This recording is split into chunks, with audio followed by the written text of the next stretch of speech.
L'efficace et passionné Chanel Rivard, bonjour. Salut Charles. Alors, on parle de plancher hydrofuge et non de plancher hydroponique. T'as le fait-tu dire des fois? Non. Oui, non, pas nécessairement, Jamais? parce que déjà, le terme hydrofuge, tu sais, c'est Oui. un terme que je dis à la radio aujourd'hui, mais c'est pas nécessairement ça qu'on Qu'est-ce que tu utilise.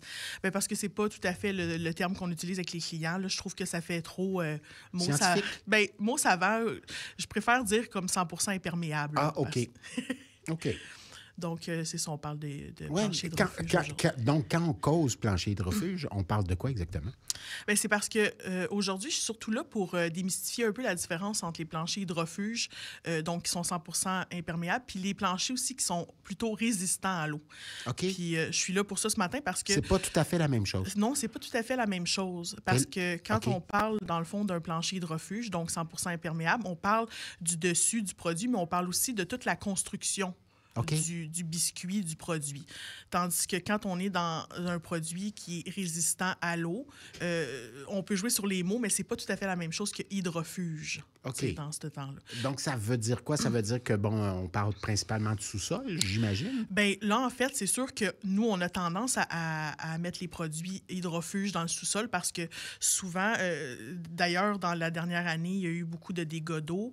Tu sais, on s'en souvient. Ouais. Fait que là, à ce moment-là, les gens, ils déballent en magasin, puis ils recherchent à ce moment-là des produits qui sont souvent 100% imperméables. C'est la demande qu'on reçoit. OK. Puis là, à cause de tout qu'est-ce qui s'est passé, puis les dégâts d'eau... Des assurances aussi qui disent, ben, il vous faut un plancher hydrofuge, Ben, j'imagine. souvent, eux autres, c'est pas qu'ils s'en mêlent beaucoup là-dedans, mais c'est souvent le besoin en 2025 des gens par rapport à leur plancher. Sauf que depuis, ils ont sorti beaucoup de produits sur le marché qui se veulent hydrofuge ou imperméable ou résistant. Puis là, les gens deviennent un peu mêlés. Confondus. Oui, Donc, c'est tu ça, vas ils sont nous confus. démêler, toi. C'est quoi la vraie Exactement. différence entre les deux? Bien, c'est sûr que quand on parle vraiment de produits hydrofuges, donc à 100% imperméables, on ne parle pas de beaucoup de choses. T'sais. La céramique, c'en est un produit qui est hydrofuge, mais Effectivement. il faut quand même faire attention parce que le coulis, selon le choix qu'on va faire, lui, il ne sera pas. T'sais. La céramique, le biscuit, lui, il l'est, mais quand on installe avec tout le reste des produits et le coulis, ça,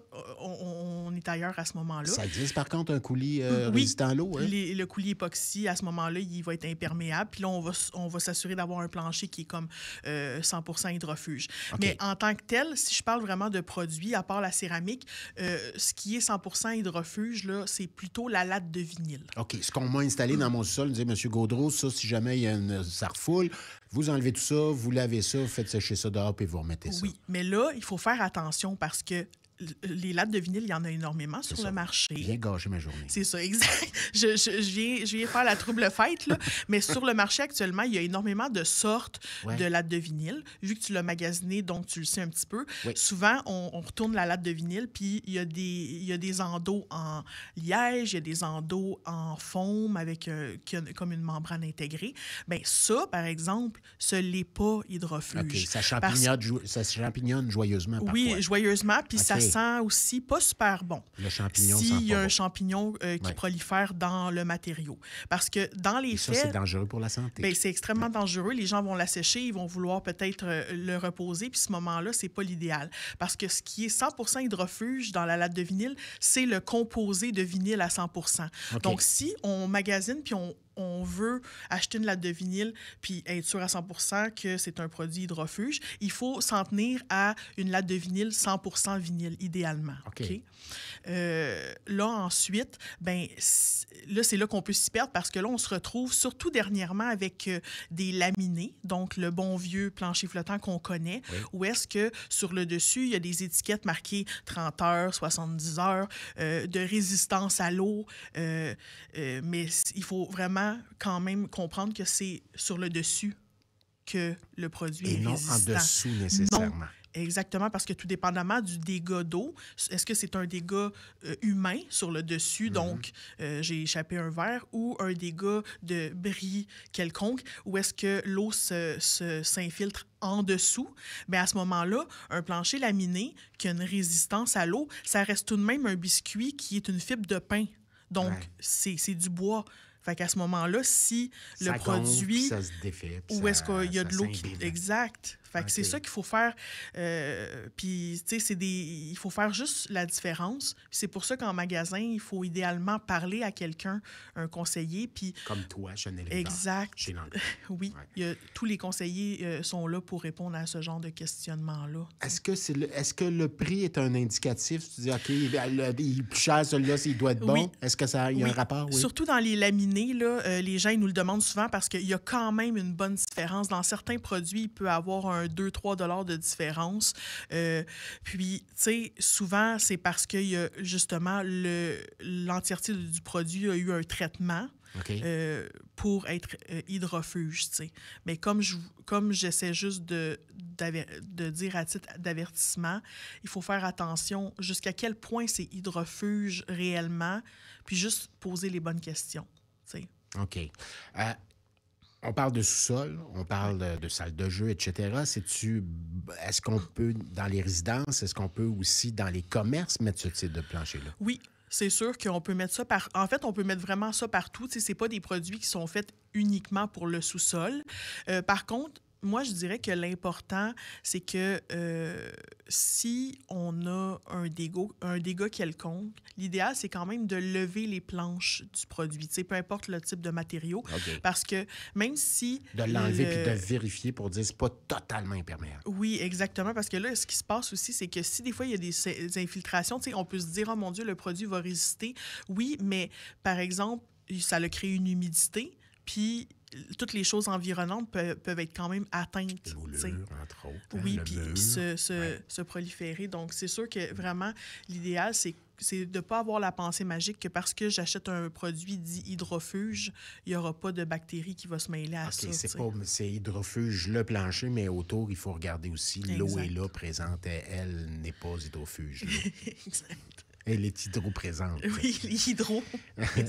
Mais pour les salles de lavage, les cuisines, donc on parle de laveuses qui peuvent parfois, il peut y avoir des débordements, puis on n'est pas là, il peut y avoir des lave-vaisselle Exact. également. Ben, c'est sûr que... C'est l'idéal, ça. Oui, c'est l'idéal, mais c'est sûr que, tu sais, à choisir, c'est mieux d'aller vers ce type de plancher-là parce que même s'il y a certains matériaux, comme je vous dis, qui sont résistants à l'eau, mais pas 100% hydrofuge, bien, s'il arrive quelque chose, on part quand même avec d'avance, là, si je peux dire, bien, on part d'avance dans le sens où est-ce que à ce moment-là, bien, on vient déjà s'aider parce que s'il y a de l'eau, il y a un bris, tu sais, pour que ça, étant donné que le produit va avoir un traitement, pour que l'eau puisse s'intégrer à même le produit, il va avoir un ralentissement. C'est pour ça que quand vous vous présentez en magasin puis vous voyez, exemple, des laminés avec, c'est marqué 30 heures, 72 heures, ça, c'est le temps un peu qu'on a pour réagir. Bien, étant donné qu'il y a eu le traitement, bien, on a vraiment du temps. Là.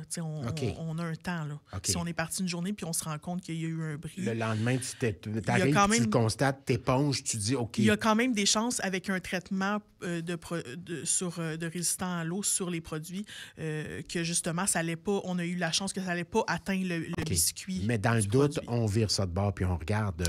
Dans le doute, mais c'est ça. C'est pour ça que je dis parfois, bémol. Ça peut être compliqué. On fait venir un installateur puis il nous enlève tout ça pour vérifier comment on s'y prend. Oui, on peut faire ça. Ben, c'est parce que c'est sûr que tout dépendamment de la situation... Tu sors pas le couteau à patate, t'enlèves ça. Là. Mais c'est si plus c'est compliqué ça. parfois. Non, mais c'est vrai. Oui, c'est compliqué, mais souvent, ça va être plus est-ce qu'on a de la chance ou pas? Parce que quand on a de la chance, on parle des premières planches qui sont sur le bord du mur. Ouais. Exemple, une laveuse, ben, elle a coulé par en arrière, là, on est chanceux, mais c'est sûr que plus on s'en va vers le centre de la pièce, si on est moins habitué, c'est mieux de faire affaire avec un installateur. Qui là, va venir puis qui va vérifier, qui va dire tout est beau. Mais l'idéal, c'est juste de ne pas penser que sur le dessus, parce que c'est résistant à l'eau, il n'y a pas eu une infiltration dans les joints ou sur le rebord du mur, qui, lui, cette infiltration-là va avoir atteint le biscuit, qui, on se rappelle, le biscuit, si c'est juste résistant à l'eau, ce n'est pas hydrofuge à l'intérieur. Mais là, Chanel Rivard, on est vraiment dans la latte, on n'est pas dans le plancher comme tel. Ça existe un plancher plein puis qui est hydrofuge aussi. Ça existe, oui. C'est surtout au niveau commercial. Je suis en train de créer quelque chose d'idéal. Oui, c'est sûr que mais c'est plus commercial puis tu le payes souvent, en fonction de ça aussi. Tu sais, comme quand on a parlé du marmoléum dans une ancienne chronique, où est-ce que je t'ai parlé de joints soudés, des planchers qu'on retrouve dans les hôpitaux, où est-ce que c'est collé, puis que le joint est soudé, bien, à ce moment-là, là, on parle quand même aussi encore d'un produit à 100 Étanche. étanche, Ouais, là, OK. exact. OK. Est-ce que pour installer ça, ça prend quelqu'un qui s'y connaît ou monsieur, madame, tout le monde, je devrais être capable de m'en Pour les sortir? produits en général, Ouais, hydrofuge, hydrofuge. oui, oui, ça change pas non plus souvent, en fait, quand on regarde, exemple, un laminé qui est résistant à l'eau, donc Ouais. il y a une mention, un sceau sur le dessus, n'importe qui le regarde puis il verra pas la différence entre un laminé normal parce que en tant que tel, le produit changera pas au niveau de son aspect, là. Tu sais, c'est vraiment comme un traitement qu'il y a eu, là, tu sais. OK. OK, donc intéressant quand même. Mais c'est juste de demander, tu Oui. sais. Alors, vous voulez en savoir davantage, vous allez voir Chanel Rivard chez Oui. Lanctot, hein? À Longueuil, À à Longueuil. Saint-Isidore, oui. 2 endroits. Donc, à Longueuil, c'est tout près du tunnel. Puis Saint-Isidore, bien, C'est dans la campagne. c'est en rase campagne. Il y a juste Lanctot. Vous ne pouvez C'est pas ça. le manquer. Il faut Non, juste Non, mais il faut juste le chercher. Puis quand tu penses que tu le trouveras pas, tout d'un coup, il apparaît. Ouais, appelez ma tante Ghislaine. Elle va vous Ghislaine, guider. elle va tout vous montrer. Oui. Merci, Chanel. Bonne journée.